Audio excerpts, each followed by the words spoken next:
Welcome to Rewatch and Rank. On this channel, we rewatch older TV shows, provide a summary and opinion on the episode before ranking each episode against each other. Today's episode is Bleach, Agent of the Shinigami Arc, Episode 2, The Shinigami's Work.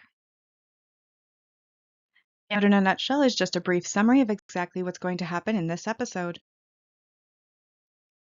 After the Hollow attack, Ichigo's family forgets it, but Rukia is still around and trying to get Ichigo to work as a Shinigami until she's able to recover her powers as a new Hollow is formed.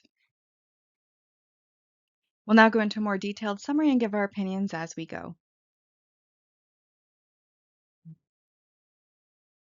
Ichigo is dreaming of a pretty pink sky, and then his dream is invaded by Ishin saying good morning to Ichigo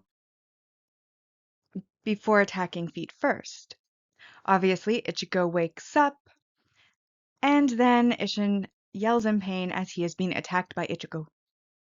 Ichigo holds his face, scolding him for attacking him in his sleep, and Ishin says he has nothing left to teach him. Then Ichigo has a realization and asks about Karen and Yuzu's injuries, which confuses his dad, who doesn't recall them ever being injured. Then we cut to them all standing in front of the house, while Ishin exclaims over how miraculous it was that a truck crashed into their house but left no injuries, while Karen comments how it's even more miraculous that no one even woke up and the culprit got away. But Ishin says not to worry, as they'll probably come to apologize later. What faith in humanity he has.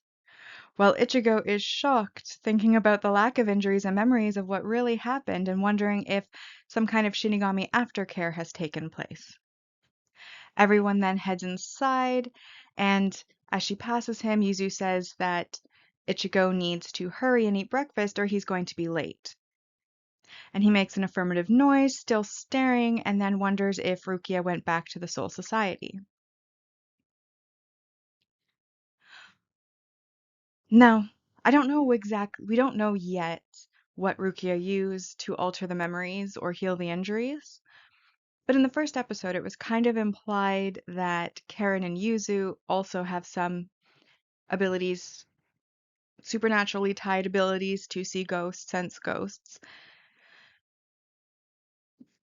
And so I am surprised that it wouldn't work on Ichigo, but would work on his family members. And if she was going to leave Ichigo out and just not use whatever she used on them on him so that he would keep his memories, why she wouldn't have given him a heads up about it. It's all just a little bit suspicious. All right, so we first get our introduction of two new characters, Orihime Inoue, henceforth I'll just call her Inoue, and Tatsuki Arasawa, who I will, going forward, just call Tatsuki. So at school, Inoue and Tatsuki are walking down the hallway, talking about food and revealing that Inoue has some odd tastes when it comes to food.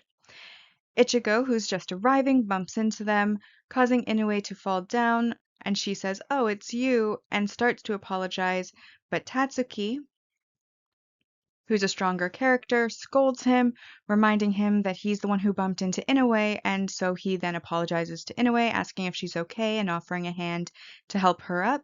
She dodges the hand, crab walking back, claiming to have volleyball while stuttering, and then she runs away. Tatsuki mentions that, then turns to Ichigo and then mentions that it's almost lunch, asking why he's so late, and he tells her that he's going to explain later. We then get them in the classroom, and Ichigo's at his desk surrounded by his friends, who are commenting on the rumors about a truck having driven into his house. Sato offers to help, but he declines it, and then Rukia shows up, introducing herself as Kuchiki, saying that she'll be sitting next to him from today, and then he starts to freak out, surprising his friends who ask if they happen to know each other.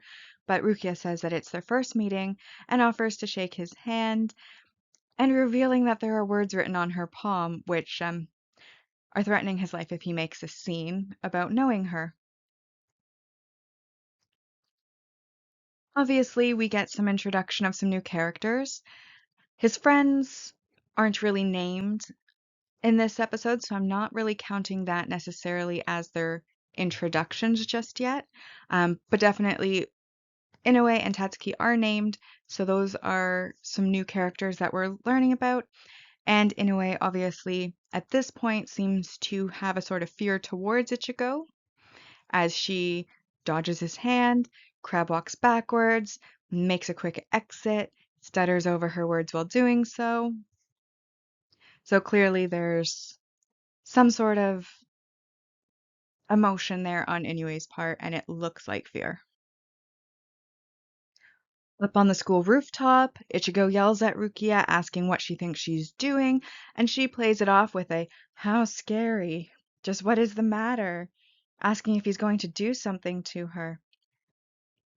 He tells her to stop talking like that, but she thinks she's doing well, having learned to speak it over like it overnight, thinking she's speaking modern. I think the implication is that she is speaking like an older form of Japanese, obviously not being Japanese or knowing the language at all. I actually didn't notice any difference, but I'm sure if you were a native speaker or had any sort of knowledge of the language, it probably would have sounded different.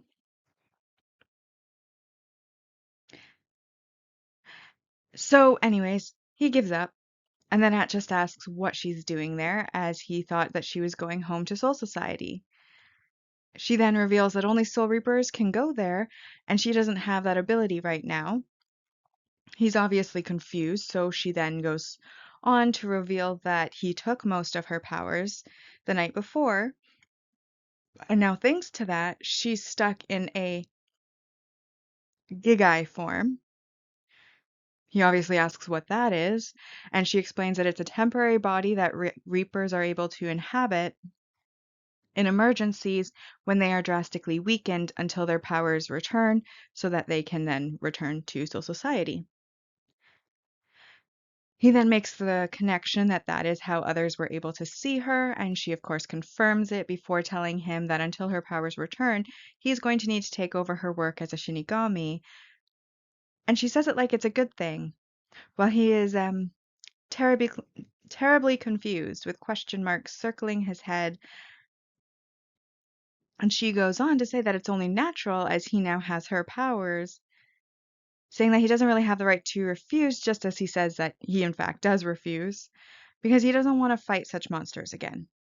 She calls it ridiculous, saying he did fine yesterday, but he claims that was only because his family was the one being attacked. But he wouldn't do the same thing for strangers, saying that he's sorry to disappoint her before he goes to walk away. As he's walking away, she puts on a red glove with a skull on fire on the back and says, "It can't be helped." She then runs at him and pushes his Shinigami self right out of his body, leaving his body lying on the ground. And he can look at it in shock and horror that he is now separated from his body. He then asks Rukia what she did, and instead of answering, she just tells him to follow her.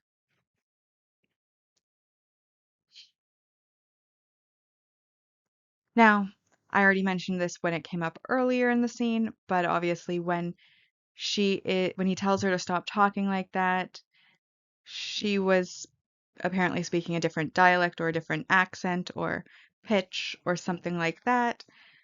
But again, I wasn't able to personally tell a difference, which makes sense as I am monolingual. I only speak English and I only understand English. Obviously, there is kind of what I would say is a continuity error. In It could have just been that it was off screen and they just never showed us. But in the previous episode, when he got the Shinigami powers, he stabbed his real body with her sword, and then his real body seemed to transform. I do not recall at any point seeing his body just laying there when he turned into a Shinigami. Of course, they didn't really show it so much, like it was like blue light around him, and the next thing you know, the Shinigami's arm is being cut off, and then he's standing there. So, for all we know, off screen, maybe his body was lying there, but we weren't shown that. And now, all of a sudden, we also weren't shown at the end of last episode him getting back into his body. So, We obviously, this is the first time we're seeing that his Shinigami form and his real body are disconnected, which does make sense because the Shinigami obviously exist on like that spiritual plane with the ghosts and the hollows, so that would make sense. But it is a bit of an error because they didn't show us that in the last episode. They made it in the last episode, the first episode, look like it was his actual body transforming, not that his body was lying anywhere and it was his soul that was outside of his body now. This is the first time we're seeing that. And I feel like if that was going to be a thing, they should have had it in the first episode. Like maybe we just glimpse it lying next to Rukia when we get, like, when she's talking to him as he's fighting type thing. And they didn't do that. So little bit of a continuity error there, or what I would consider to be a continuity error. Obviously disconnected from his body now, he, in fact, Ichigo did follow Rukia, and now Rukia and Ichigo are walking down the street near a park. And he asks what they're doing there, while Rukia takes out her phone, or what looks like a cell phone, a little flip phone, saying that the orders from Soul Society are that a hole living at the park will be attacked by a hollow. And then just after saying this, we do in fact see that the slide explodes as there is a yell and a small boy ghost runs towards them screaming for help as he's being chased. Ichigo quickly moves forward, but Rukia tells him to wait, and she does so just so she can ask why he's going to help. Isn't the ghost a complete stranger? He says so what, saying he can't watch him be attacked right in front of him. Rukia then decides to take the time while the boy is running to lecture him about how all souls must be treated equally, and he can't discriminate based on closeness or convenience, saying that it doesn't work like that, telling him not to save the boy unless he is making up his mind to help all ghosts anywhere and is willing to risk his life to do so. Ichigo closes his eyes, and then the ghost boy trips, so Ichigo then attacks, and then the hollow disappears in smoke. Rukia asks if he's made his commitment, but he says no, he saved him because he wanted to. Then he turns it on her, saying that last night she risked her life to save him, asking if she thought of her duty as a Shinigami when she acted then. She, of course, looks shocked at it being turned around on her, and then he continues that when you put yourself at risk, it doesn't matter. The hollow then reforms from the smoke, heading to attack him once again, and he stabs it in the face, saying that he will be different. The hollow then falls and disintegrates, and he turns to the boy who flinches at him, saying that if he doesn't want another scary experience, he needs to pass on, hitting him with the end of the sword handle, leaving the seal behind as the boy then sinks into a glowing blue puddle. Rukia then tells him that that was a fine conso. He then says that he's leaving before marching away. Obviously, in this scene, Rukia has a little bit of a vicious streak as well, and her and Karen from the last episode should be friends, should get together. I think that would be a really fun experience. Ichigo again shows that he's a bit of a rough and tumble type person, but does have kindness in saving the boy and helping him move on unprompted without even needing to be told that. We also learned that what Rukia had done to the ghosts in the previous episode was called a conso, and this is the first time we're getting it named. Obviously, I again question now, if they can just boop the ghost and have it move on, why they didn't do that to the little girl. I mean, I know for plot reasons why they didn't, but just for, it's still one of those questions and observations I have. Why didn't the ghost girl get to move on? And how badly would they have felt if the hollow had decided it wanted an appetizer before it died? I feel like they'd feel pretty shitty that they didn't just boop the first time that she saw her. But it is nice to see that when push comes to shove, even though he claims otherwise, Ichigo is willing to stand up and do what would be considered right. So at night, Inoue reads at her desk while Sora watches floating outside of her window. He is a ghost, And without him noticing, two hollows appear and wrap him in what looks like tentacles before disappearing into black smoke and reappearing in Hueco Mundo, which is that landscape of the white sand and the jetting blue rocks and the shadows that just seem to randomly grow out and spread like smoke from the rocks, and is the home of the hollows. And then he turns to find that there is, in fact, another hollow there, one that can speak, which they haven't. Well, I guess the first one did speak. So that isn't the first time we see one speaking, but I had forgotten that the other one did. Well, anyways, it's one that can speak, and it says, "Wandering spirit, devour that man's soul." And then Sora tries to run, but a bunch of lesser hollows catch up and start eating him until he then bursts with white light and is forcibly turned into a hollow before crying out with one of those rather chilling hollow screams. Obviously, in the scene, we get to see one way a hollow is born, and that there are some hollows that do speak, which tend to be the stronger ones, and they are able to then command lesser hollows that don't really tend to speak. Like the one in the park didn't speak. The first one that we saw in the first episode didn't speak. Second one we saw in the first episode did speak, which I had forgotten about, honestly. And then this hollow, obviously, ringleader, is also speaking. And then also, as mentioned, commanding these lesser non-speaking hollows and forcibly turning Sora into the hollow. And again, I want to say Hueco Mundo's aesthetic is on point. Rukia stands within a spotlight, coming from a streetlight, reading from a book before being scolded by Ichigo. She defends learning contemporary language, which is not contemporary according to Ichigo, who then asks how long she plans to follow him around, as she's been doing it all day. She says until he agrees to do a Soul Reaper's job, and he says, whatever. When they then hear in the distance car tires squealing, and they go to investigate and find Inoue on the ground. He asks if she's okay and if she was hit by the car that they had heard, and she greets him saying maybe, which of course shocks him. She is okay, and she says it was just a little bump in a ditzy way surrounded by flowers, saying she's fine. He asks where the car is, and she says that it drove away, which makes him angry, and then she apologizes to him, which makes him realize that she's maybe uncomfortable or scared, and so he makes himself become calm and says as long as she's okay. Inoue then notices Rukia and greets her, and she says, "Who the hell are you?" Chiko reminds her that she's in their class, and Rukia suddenly becomes friendly, greeting her in an old-fashioned way that even I could tell the difference of. That Inoue then reciprocates, asking if, and then Rukia, to make small talk, asks if Inoue was shopping, which then makes Inoue remember her groceries.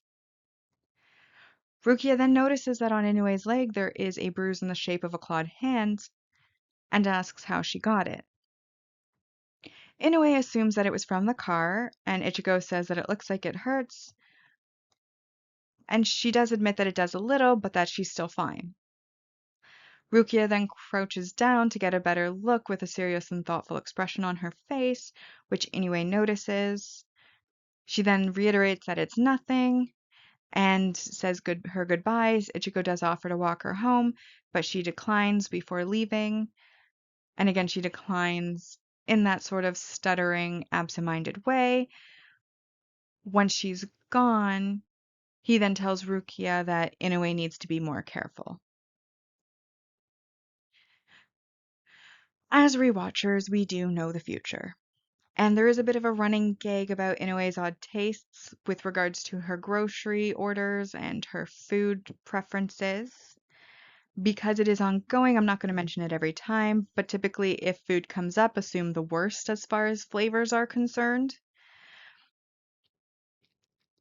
And I also feel like I mentioned before that I'm not a huge fan or did I mention it? I'm not sure if I mentioned this when we first met her, if I was waiting for future scenes. But in anime, there are certain character archetypes that exist. And in the female character sphere, there is a certain kind of ditzy, absent-minded, quirky, not bright, passive sort of character archetype that exists. And this one is the one that, in a way, unfortunately falls into. Personally, not a fan of that archetype, so I'm not a huge fan of her. But this is just one of those things. Like, if you got hit by a car in any capacity, even if it was just a bump, I'm pretty sure you'd know about it. So I don't think when he asks, like, did you get hit by a car? And she goes, maybe. And then she gets all the flowers around her because, oh, well, she's fine anyways, just a bump. I think it's kind of like, okay, let's be serious. If you were hit by a car, even if you're just grazed by a car, you're gonna know it. You can answer yes. Even if you're gonna say it was just a bump and you're fine, which is fine, you would at least know that you were, in fact, hit by a car if you were hit by a car. Unless you're incredibly, incredibly drunk, which, given their age and the groceries that Inoue had, I don't think was the case. So, it kind of annoyed me that she answered maybe to getting hit by a car. Rukia and Ichigo are now walking along the river. The sun is setting, and they're walking in silence until Rukia asks about Inoue, and Ichigo said, like, who Inoue is, a little bit more about her history, and Ichigo says that they aren't close, but that she is close to his friend from the neighborhood, which was Tatsuki, before revealing that in her past, her older brother Sora had died at their clinic 3 years ago after a car accident, and that he was her only family before it then flashes back to an ambulance and then a gurney with Sora while Inoue is yelling for her big brother not to leave her alone. Ichigo says he just found out recently that she was the girl crying at that time. And Rukia asks, talk to Ghost completely. And she says that she sees, obviously having gained some sort of insider information from what he said, before she says goodbye and walks ahead to leave. And he asks where she's going, and she says home, asking if he's worried about her. And he looks away, saying, not really. And then she tells him not to ask then before leaving him behind, and he looks frustrated. Obviously, again, we get some exposition and backstory. I'll be honest, I forgot the backstory. In in past rewatches, like when I'm looking back at like memorable things from a series, I remembered that Sora became a hollow. That I remembered, that part. But the whole fact that he died at Ichigo's family clinic and that it was due to a car accident, that part completely slipped my mind. So it obviously didn't have much emotional impact as far as being memorable in that sense, though him becoming a hollow was certainly the memorable part of that. And of course, I do always like the interactions between Ichigo and Rukia. Because it is a shonen genre anime, romance obviously isn't a huge aspect. If anything is there, it's vaguely hinted at and basically made up in the minds of whoever's watching it. I don't think they ever actually go with any sort of. Well, I haven't seen like their newest one, like the Thousand Year Blood War yet, because that just recently came out and came out after my last rewatch. But in what I had watched up to the certain point, I don't think there was any like official any sort of romances, which is pretty common for the genre that they don't really do anything with romance unless they want to make a sequel with a second generation, and then they just randomly pair a bunch of people up who had like, well, anyways, the point I'm making here is if they had done romance, I've always thought that Rukia and Ichigo would make a good couple, though I think the show probably would have gone in the Inoue and Ichigo direction. But anyways, I always enjoy when they interact, especially since they have a pretty good like banter between them. as in this case with her asking if he's worried, him saying of course not, but also looking like really frustrated when she's walking away because he actually is worried. I always like their interactions. In our next scene, it is now full on nighttime, and Tatsuki visits Inue's home with a meal from her mother, commenting that she eats such weird things when she's alone. Obviously, tiny snippet scene, that is all that happens in that scene. By now, Ichigo has made it home, and he's lounging in his room when Yuzu just decides to open his bedroom door without knocking, asking if he's seen her PJs as she's missing some. He, of course, first scolds her for not knocking, and she accuses him of having gotten mean since he started high school. And of course, he denies that before telling her that he hasn't seen her pajamas. And then she also mentions that a dress of hers is also missing, and he asks why she would be asking him, which of course she ignores before saying goodnight and closing the door, leaving. Rukia is laying seemingly in bed when in her pajamas when her cell phone goes off, and she wonders if it's an order, while Ichigo is confused by the beeping noise that he hears in his room.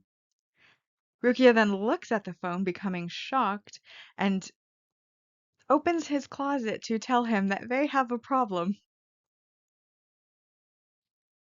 He, seemingly unfazed by this, comments on her pajamas seeming somewhat familiar as she hits his soul out of his body with her glove, just as a hollow hand comes through a black portal on the wall. It then gets followed by the rest of the hollow, and Rukia tells him not to just stand there and aim for the head.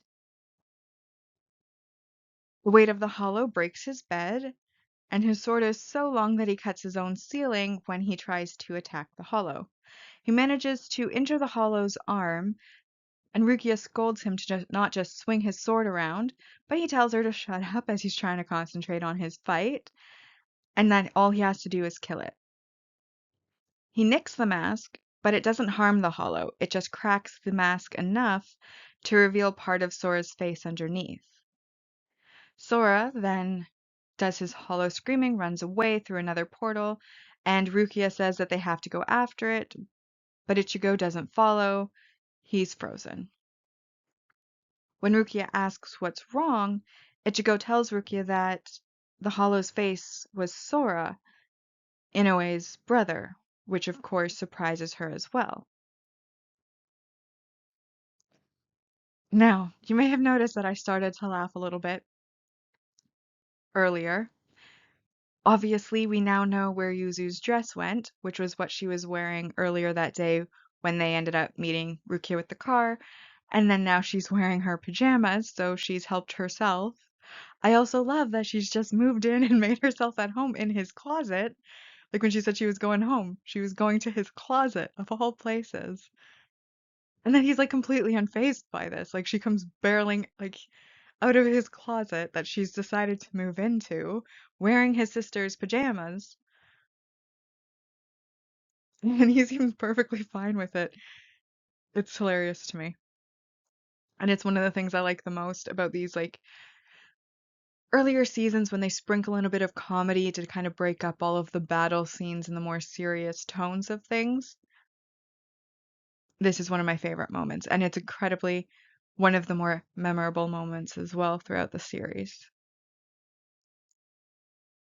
All right, so then we follow Sora back to Hueco Mundo, where he went through the portal, and he screams as sort of honestly, the color was really hard to tell on my screen. I don't know if it was because my brightness wasn't high enough, but I'm gonna call them black, purple, red shadows, flames, like shadowy flames, cover him, and then his broken mask heals itself. Again, it's a very short scene, a little snippet. We're showing him healing, but that's all that happens.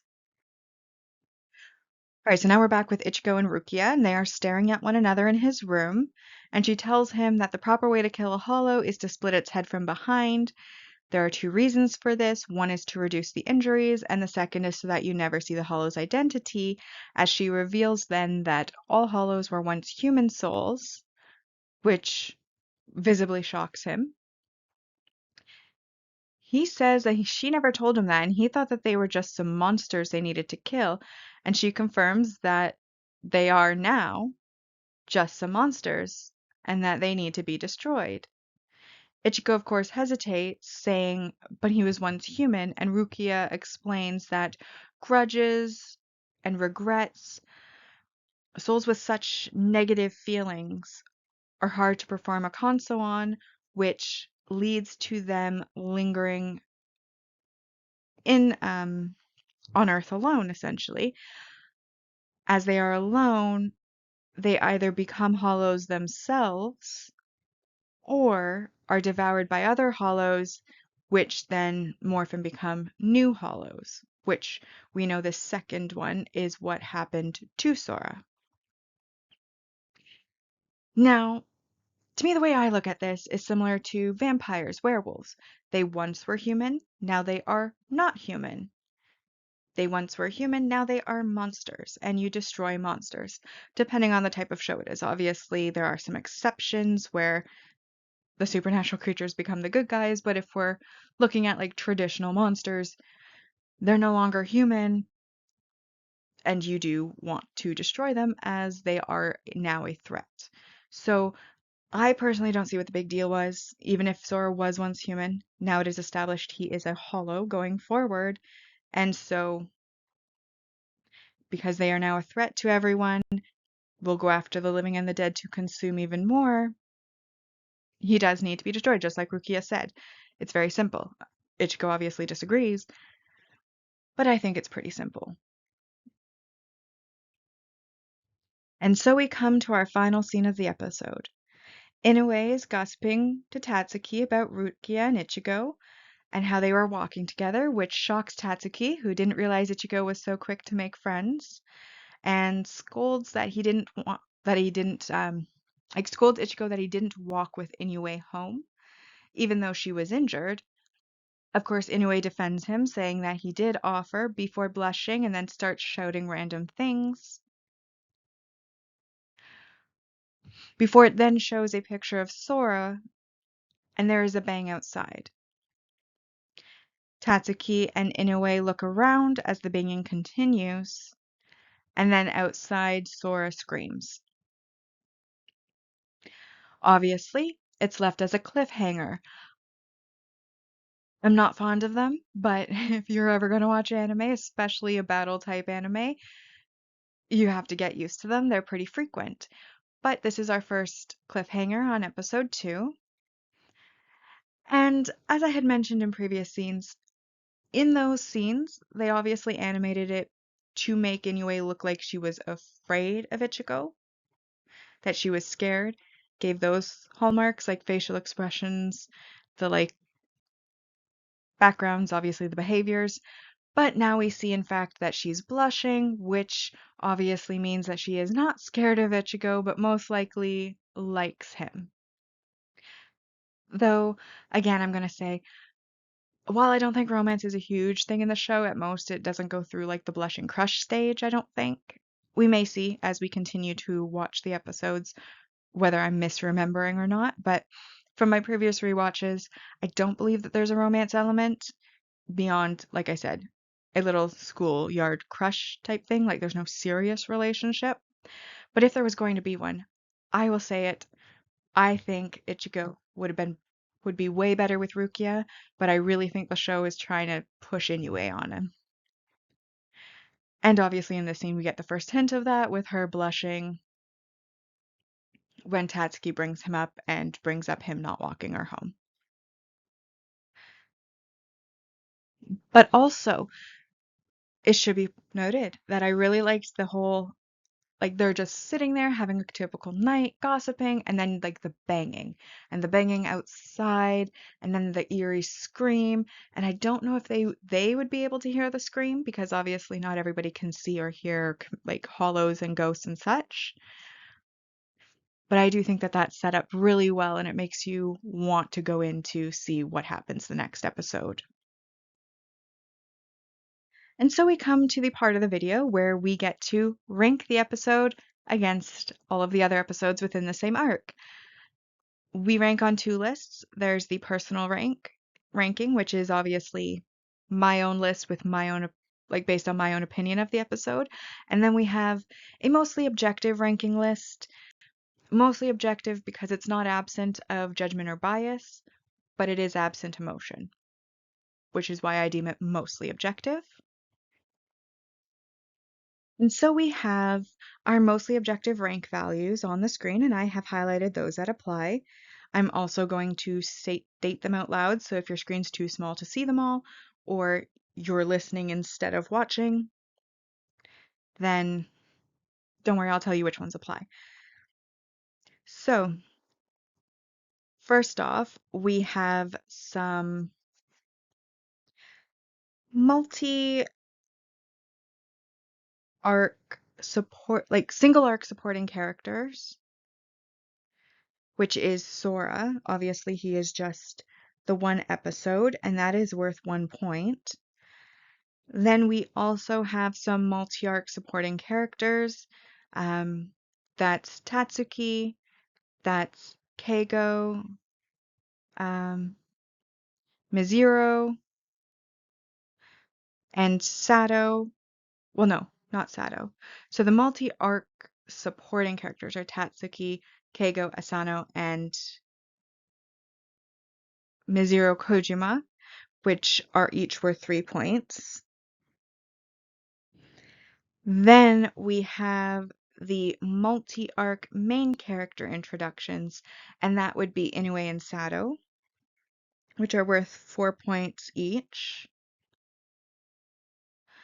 Obviously, we get some more world building in this episode. We learn about the Gigai form, which Rukia is wearing. We're learning the name of the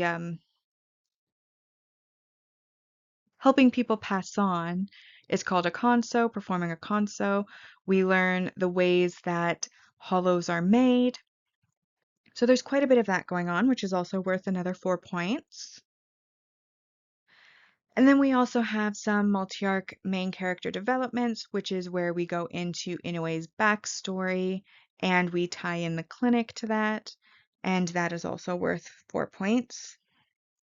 Obviously now we're all the way up at 26, so most likely there isn't really enough negative that we're going to be going back to anything other than a second 10 for 10 episode, but I'm still going to call out some of the negatives. So obviously, I had mentioned during the scene that there was a bit of what I would consider a continuity error in that in the first episode, when Ichigo was turned into a Shinigami, we did not see any indication that he had to leave his body behind or that his body was left behind at all, or him returning to his body or anything like that. Whereas in this episode, she uses the glove to remove his soul from his body, and it's his soul that is the Shinigami, while his body is still human.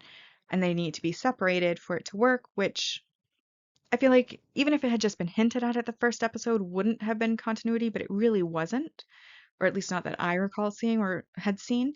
So that, of course, continuity errors tend to be a -4. And then also we have the weak slash dislikable characters, and I've mentioned it. Anyways, character archetype is not my favorite.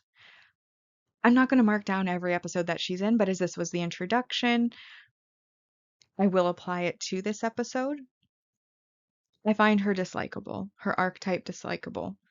So that is another -4 points, which then brings us to 18 points overall, which is over the maximum score of 10.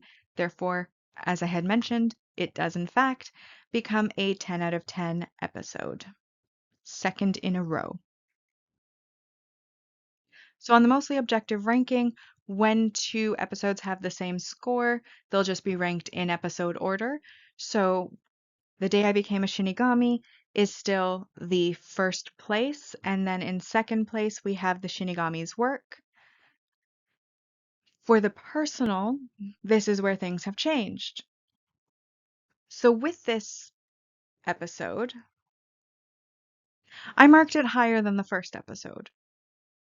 I really liked the additional world building and fleshing out of the origin of the Hollows. I like the fact that we learned that they were once human, that they have their own world, that they have like an hierarchy. They've got, leaders and followers, which is the hierarchy. I also absolutely love the closet scene. It is one of my favorite scenes of the series. I find it so funny. Like thinking about it brings a smile to your face every time. I love that scene. But obviously, we got introduced to some characters I didn't quite like. It's obviously just setting up a future episode, so it doesn't have a lot of action on its part. And as a result of that, I decided it's obviously a positive episode. I really enjoyed it. But again, there's ones that are better, and there were some things that I didn't quite like. So, on my personal ranking, I gave it a 7 out of 10, which brings our personal ranking to the Shinigami's work in first place, and then the day I became a Shinigami in second. And so we now come to the ending of our video where we are updating our series ranking so far. The series ranking is essentially where we mark each arc, like we rate each arc against each other, and we do this using the episode scores, which is why we give them a number score. Obviously, there's 20 episodes in this arc, leading to a total maximum score of 200. And so now, with the mostly objective, we have 20 out of 200 as the score. And then on the personal side, we have 12 out of 200 as the current score. Once we finish the series, we will then know what the percentage rating of each arc is and be able to tell which ones were better and which ones maybe you want to give a pass on. So with that, we've rewatched and ranked Bleach, Agent of the Shinigami Arc, Episode 2, The Shinigami's Work. Like and subscribe if you'd like to, and I'll see you in the next episode.